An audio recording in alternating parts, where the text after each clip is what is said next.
dear Medyascope viewers, welcome to This Week in Turkey. This evening, our guest will be journalist Şebnem Arsu. She'll be joining us to discuss the resignation of President Erdoğan's son-in-law Berat Albayrak from his position as finance minister. But first, let's take a look at the developments of the week. According to the Ministry of Health's data, Turkey's coronavirus death toll has risen to 11,233. And the total number of patients to 404,894 as of November 12th. Here are the coronavirus-related developments of the week.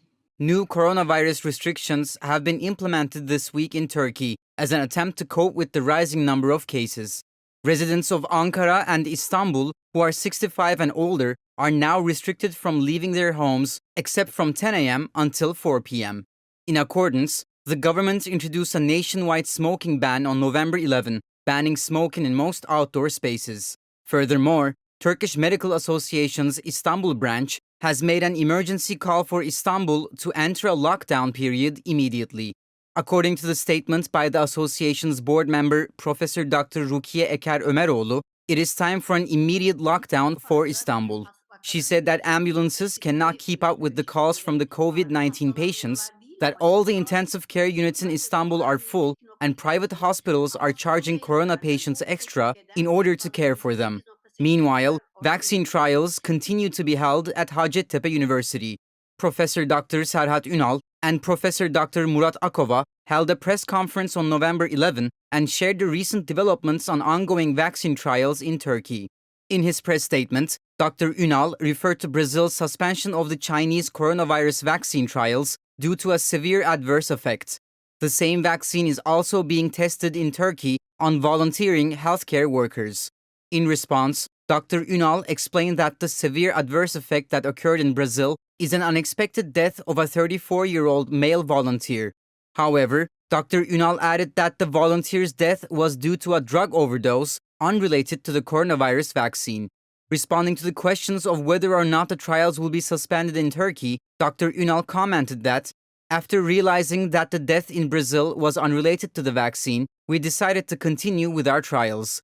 Indonesia is also conducting clinical trials of the same Chinese vaccine, and they are proceeding as well. Furthermore, Dr. Ünal informed that 500 people in Turkey have been vaccinated with a Pfizer-developed vaccine within the scope of another study, and that the second dosage are to be injected in 3 weeks. Following Dr. Ünal's briefing, Dr. Akova shared information on the process of the vaccine trials in Turkey. According to Dr. Akova, until now, 570 healthcare worker volunteers have been vaccinated, and 4 people have taken the second dosage of the Chinese vaccine. In the following week, they're planning to submit a request for the vaccine to be available for trial, not only for healthcare workers, but for everyone. Regarding the worldwide studies and testing of the coronavirus vaccine, pharmaceutical giants Pfizer and BioNTech announced that the vaccine they are working on was found to be 90% effective. The key figures behind this promising announcement are 2 Turkish-German immunotherapy specialists. The Turkish-German husband and wife, Uğur Şahin and Özlem Türeci, have emerged as frontrunners in the race to market a coronavirus vaccine. President Erdoğan has removed Central Bank Governor Murat Uysal, replacing him with former Finance Minister Naci Ağbal. This makes for the 4th central bank governor in 5 years for Turkey. The removal followed weeks of declines in the currency, which weakened to a record low of 8.5793 to the dollar last Friday. The lira dropped more than 30% this year to become the worst performing emerging market currency.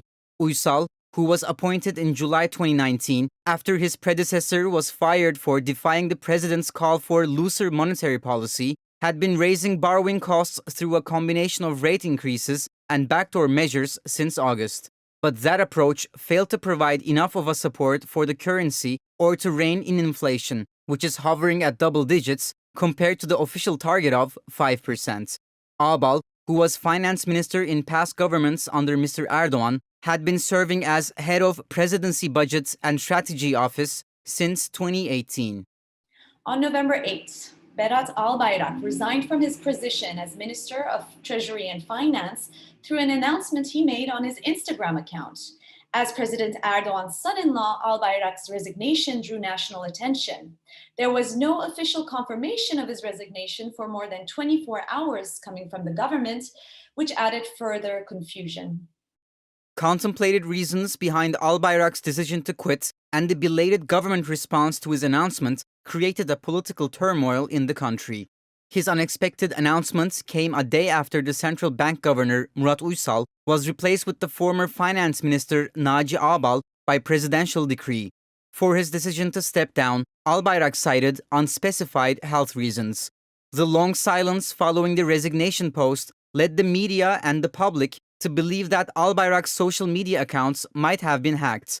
The Turkish media also ignored the news until the Presidential Communications Office declared on late November 9 that Albayrak's request to be pardoned from his duties was accepted by President Erdoğan. However, the confirmation created further controversy as the statement did not use the term resignation. In the official statement, it was stated that, upon an assessment by our president, the Treasury and Finance Minister Berat Albayrak's request to be exempted from his current position was confirmed. Meanwhile, Turkish lira performed its biggest rally in more than 2 years on November 9, gaining almost 6% in value right after Albayrak's sudden departure. On November 11, Erdoğan ruled out a cabinet reshuffle and thanked Albayrak on behalf of himself and of the people. Erdoğan also announced that he appointed Lütfi Elvan as the new Treasury and Finance Minister. Elvan has served as the Minister of Transportation, Maritime and Infrastructure between 2013 and 2015, and as the Minister of Development between 2016 and 2018. He has been serving as Chairman of Parliament's Planning and Budget Committee. Analyzing the dynamics behind Albayrak's sudden departure, Ruşen Çakır shared his inferences with Medyascope viewers in his exclusive broadcast on November 12. There is a particular point that has been skipped. Berat Albayrak has not been dismissed or has been forced to quit. There are some people who believe in this, but that is not my observation. If he had been forced to quit, there wouldn't be a 27-hour-long pause for reply. Everything would be set in stone, and the government officials would immediately respond to the occurrence. It is apparent that this is a decision that Berat Albayrak has made with his family, at least with his father. Following the resignation, it has been asserted that Albayrak's father, journalist and author Sadık Albayrak, has left the AKP. As a response to the allegations made on his behalf, Sadık Albayrak spoke to Yeni Akit newspaper on November 11. In his statement, he falsified the rumors that he has left the AKP and emphasized his and his family's everlasting loyalty to Erdoğan. Other members of the Albayrak family are also in prominent roles close to the government. Berat Albayrak's brother, Serhat Albayrak, owns Sabah News, one of the major Turkish media groups. Prior to serving as the finance minister, Berat Albayrak was the Minister of Energy. After his resignation was confirmed, Berat Albayrak deleted his social media accounts. The Turkish Statistical Institute has announced that the unemployment rate for the month of August was 13.2%. According to the numbers provided by the Turkish Statistical Institute, the number of unemployed youth aged 15 and over decreased by 456,000 to 4.2 million as of August compared to the same month last year. The non-agricultural unemployment rate also fell by 1 percentage point to 15.7%. The number of employed persons decreased by 975,000 to 27.55 million people. The employment rate was 43.9% with a 2.4 percentage point decrease. According to the distribution of employment by sector, 19.2% was employed in agriculture, 19.8% was employed in industry, 6.2% was employed in construction, and 54.7% was employed in services. The number of people in the labor force was 31.74 million with a 1.43 million decrease. Labor force participation rate was 50.6% with a 3.3 percentage point decrease. The ratio of people working without any social security was 32.9% with a 3.2 percentage point decrease. The rate of unregistered employment was 20.6% with a 2.8 percentage point decrease in the non-agricultural sector. According to the data compiled by the Presidency's Strategy and Budget Directorates, the total public sector employment was 4.77 million, with a 3.6 percentage point increase in the third quarter of 2020 compared to the same period of the previous year. This evening, journalist Şebnem Arsu is with us to discuss Albayrak's resignation. Good evening, Şebnem. Thank you so much for joining us. Thank you for having me. So an unexpected development occurred this week in Turkey's domestic politics. Berat Albayrak, the Minister of Finance and son-in-law of Erdoğan, resigned via a message on Instagram. It took the government 27 hours to acknowledge this resignation and accept it. And there has been a lot of gossip as to why this happened. Supposedly, Albayrak does not get along with the newly appointed central bank governor, Ağbal. That the fact that the government didn't respond for so long also suggests that perhaps they weren't prepared for this resignation and so forth. In any case, this is a major development as Albayrak is family. How do you evaluate this resignation in the manner that it was done and in terms of the late response of the government? I mean, it was totally unexpected, especially when you think of Berat Albayrak, what he represents. Yes, he was appointed as the Treasury and Finance Minister before he served as the Energy Minister. But beyond that, he was seen as the heir to the Justice and Development Party once Erdoğan decided to step down. So I think Berat Albayrak was a special name in that sense. Obviously, the way it was done, it was Instagram. I mean, that was a really strange choice. The fact that it was done on social media resonated in people's minds, and it was, last time anything like that happened was the Interim Minister Soylu's resignation. But it was different in the sense that there was absolute silence, as you mentioned, for a very long time. At least in the next few hours, people expected some officials to step in, say something in support or in denial, something, but there was absolute silence. And another difference from Soylu's resignation a couple of weeks ago, there was no public reaction whatsoever. I mean, when you think of Soylu, he has been a political figure. He represents a political movement and ideology. So it has some kind of a response in public, that name. Whereas Berat Albayrak, not only he doesn't have that public support in the street, there are also, widespread rumors that he's not a popular figure even within the palace, within the cabinet, or in political circles in Ankara. So people obviously left it to President Erdoğan, who was late 27 hours to react on it. First, people might have thought that such a resignation couldn't have happened without Erdoğan's consent. But as we read in the acceptance note, it was made clear that Berat Albayrak was not allowed to resign, which is an individual act. It's your own will. You decide and you take a decision personally to leave a position, to leave office. Whereas the acceptance letter said your plea for dismissal was accepted, which puts you in a passive corner. Like, you cannot resign before I accept you to resign. So, filled with such nuances, it highlighted the conflict within the palace, as we often use in Turkish political jargon these days. But it also highlighted the reflection of this ongoing crisis in economy. Remember last week, those moments, it was the time that euro hit past the barrier 8.5, and people were talking about 9.5. And suddenly, with the departure of Berat Albayrak, that empty seat had a response in the markets, and suddenly there was this huge decline. But the question is obviously what's going to come next. in any case, Berat Albayrak has been, I guess, targeted as the person responsible for the problems in the economy that the country has. And now there will be kind of a change in economic policies. There are new names involved. We have a new governor of the central bank and a new minister of economy. And Erdoğan has been making statements this week in regards to stability, regaining the confidence of the market, and so forth. And it sounds like he'll also be more involved in the economy as well.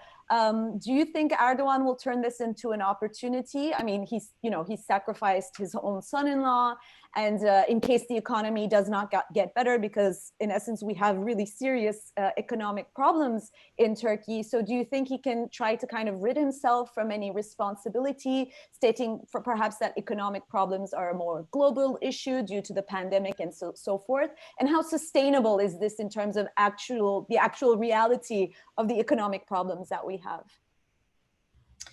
Well, actually, the sad thing is I wish we were in a system, I wish we were talking about a system in which names made a difference.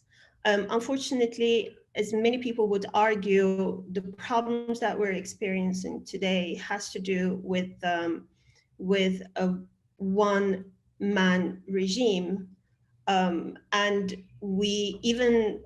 it was Berat Albayrak, everybody knew that in the background there was Recep Tayyip Erdoğan, just basically marking the final say. So whether it is Naci Ağbal or Lütfi Elvan or somebody else or another shuffle in the cabinet, it basically comes down to how much President Erdoğan is willing to compromise on his version of economic management.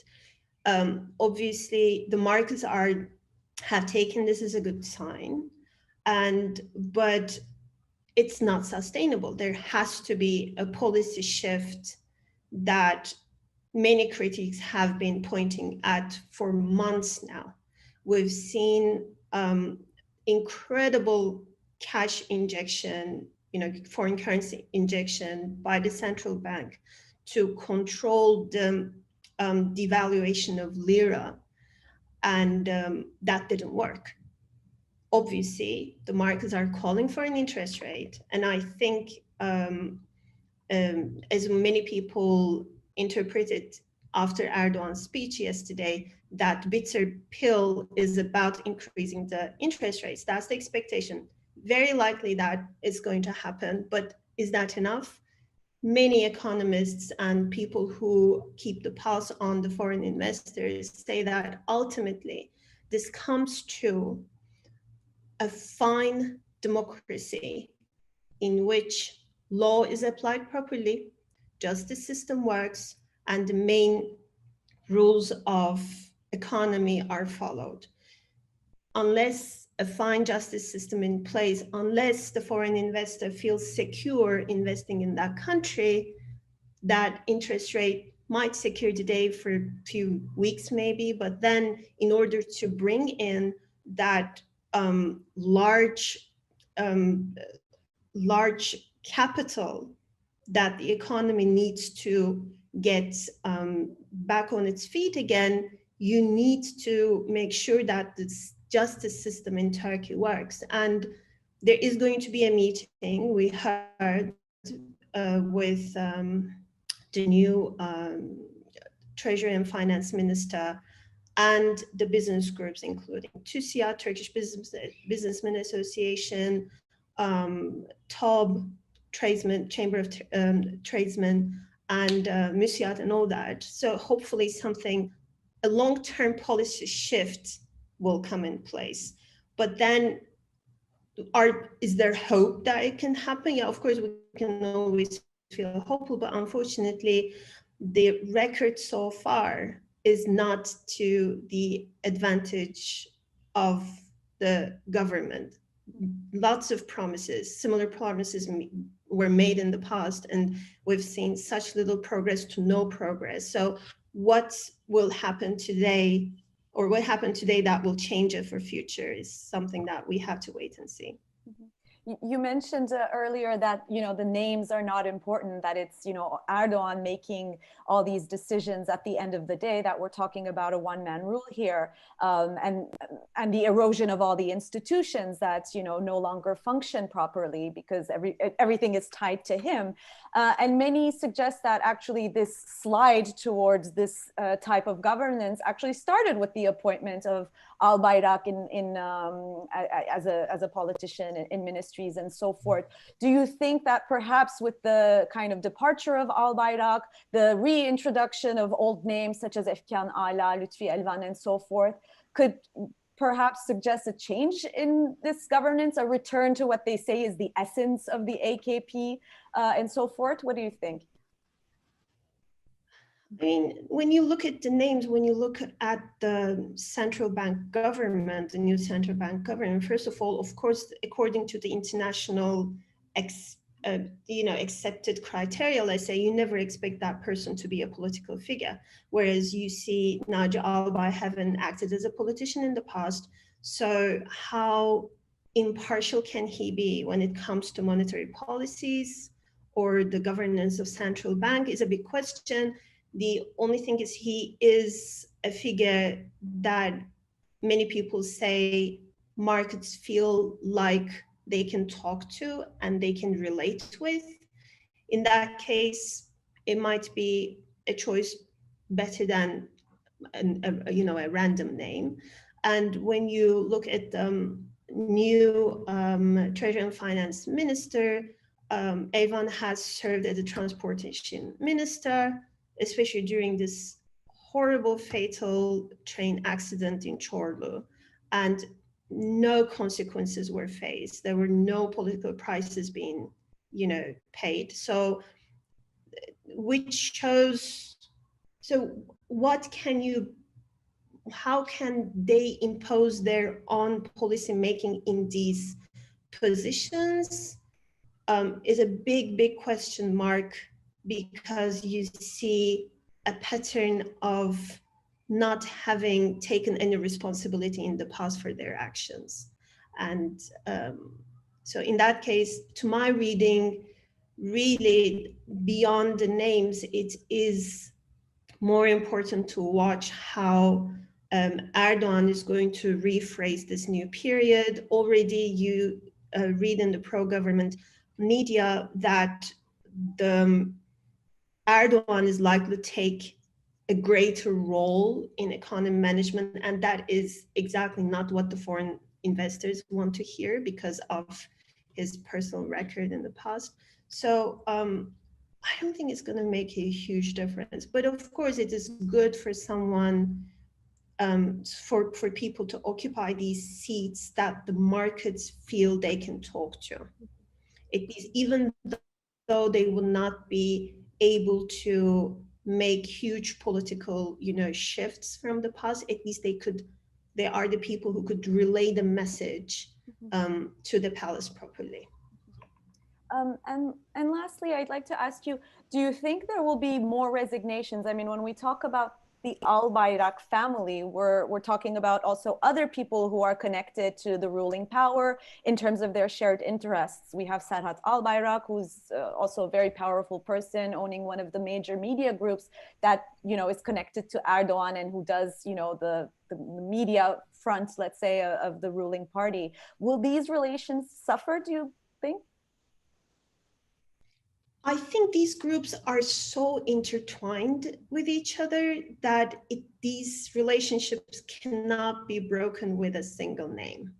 And even Berat Albayrak being in the center of that family, for example, it was in a columnist piece today in a pro-government paper that the father of Albayrak strictly refused claims that the family was falling apart and Erdoğan was losing its hold of that unity. So that clear denial of these claims show that, of course, there might be, it's inevitable that it will be a problem in the family because of here and that, but the relationship, especially the business relationship of this whole structure is so solid, has become so solid that